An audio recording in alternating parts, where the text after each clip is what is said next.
WWE Extreme Rules 2020 starting off with Buddy Murphy, Kevin Owens right here. Solid match. Both of them put up solid fight. Well over 15-20 minutes. But guess who came up? Right here, Kevin Owens coming up with the fresh win. Drop a like. Come join the WHF fam because this is what we're covering. SmackDown Tag Team titles up next. We got a tables match. Yes, we brought the wood. So did the New Day. And we got Shinsuke Nakamura and Cesaro trying to challenge, see if they can hold up. Did they? It was a power bomb from the top. Where are you, Kofi Kingston? We're going all the way up to the top, and we're not just doing one table. No, matter of fact, we're gonna go ahead and set up two tables. We're setting it up to start off the pay-per-view right here with a freaking bang. Cesaro, let's do this, man. Two tables at once, and that's exactly how Nakamura swooped in here, captured the tag team gold. Cesaro, it was actually all Cesaro, but we're gonna go ahead and give some credit to Nakamura for the assist. Appreciate ya, new champs right here. SmackDown Women's Championship match up next, and we have Nikki Cross competing over here against Bayley, but we got some dirty crossing, man. We got someone out here with brass knuckles, sharing him in, slide him into the ring for Bayley to use him to knock out Nikki Cross and for her to still come out here as the SmackDown champs. Come on, man. Are we going to have double gold tonight? That still has yet to be determined. Eye for an eye. Got the wifey picking at the pickles. Now, we were going to bring some steel steps into this because in order to do that, you're going to have to go ahead, shove his face up against it, kind of like how we saw on Monday Night Raw, and Seth Rollins right here, write him off TV, just how Ray asked for it. He doesn't have a WWE contract, so Rollins is just making sure that if he does plan on going somewhere, he ain't going anywhere where he can get one up. Time to answer the question and find out if we are going to see both of them as champions right here. Asuka defending the Raw Women's Championship against Sasha Banks,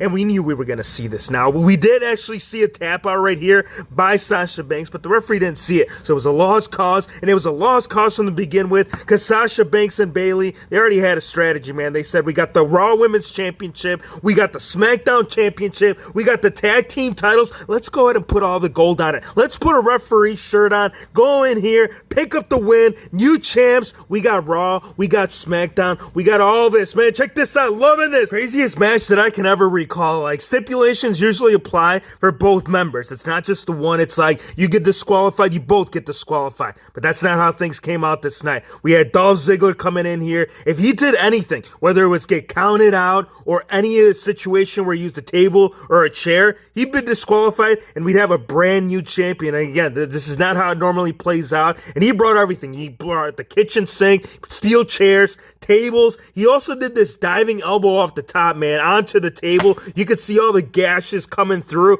But at the end of the night, it was a Claymore that came out of nowhere for the man over here to retain his WWE Championship. Yo, that swamp match that we put up about a week ago couldn't be anything but further from the truth as what we saw tonight. This played out just how we said it, man. History of Braun Strowman. We were going to have the Black Sheep coming after him. He was standing right there. We also had some random characters. I think they were supposed to be horror characters. Some big-ass dude, 7 foot plus, ended up going in there, ended up getting burnt, and he also got all chained up. This is actually a position that we saw Braun Strowman in during the match. They went into this dark area and he was all chained up, and then we thought it was going to be Sister Abigail, but it was actually Alexa Bliss. We don't know if Alexa Bliss is actually Sister Abigail or if she just wants to play dress up, but she was all blacked out. She appeared in the middle of the match and she said to him, she's like, "Isn't this what you always wanted, Braun Strowman? Didn't you want to see me and you together forever?" Well, it wasn't. He ended up getting pulled back into the water, and then it was Bray Wyatt overcoming the odds, and then at the very end, we ended up seeing the Fiend. Fiend made his presence right there. We had the mandible claw.